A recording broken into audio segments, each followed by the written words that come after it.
Araka ny fanatsidika tamintsika tao anatin'ny lohatenim-baovao dia androany anatin'ny fankalazana ny andro maneran-tany ho an'ny postra tsy mbola le filaza ny fandefasana taratasy any amin'ny postra na eo aza ny fivoaran'ny teknôlôjia dia mivoatra araka izany ihany koa ny aji atao amin'ireny taratasy ireny. Aji vaovao mampiseho ireo zava-maniry sy zava-mananaina misy 520 araka izany no nampahafantary ny tale jeneraly ny postra malagasy androany. Rojo Christelle sy Yves Chanel.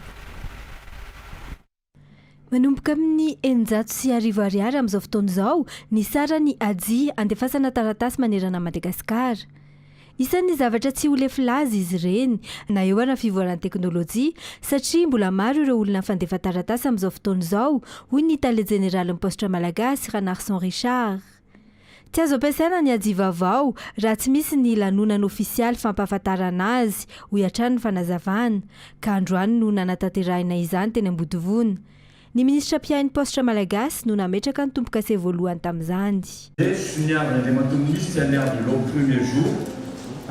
arovana hoe izy no namoaka ny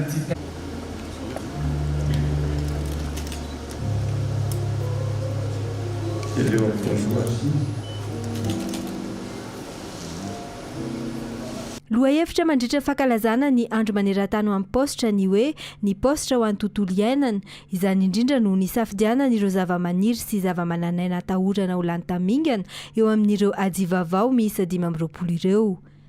Ankoatra ny fampisehoana ny aji vaovao dia nisy ihany koa ny famoahana ny hipoketra ho an'ny daholobe ary ny fitokanana ny postra malagasy no avozina tany Ambanidia.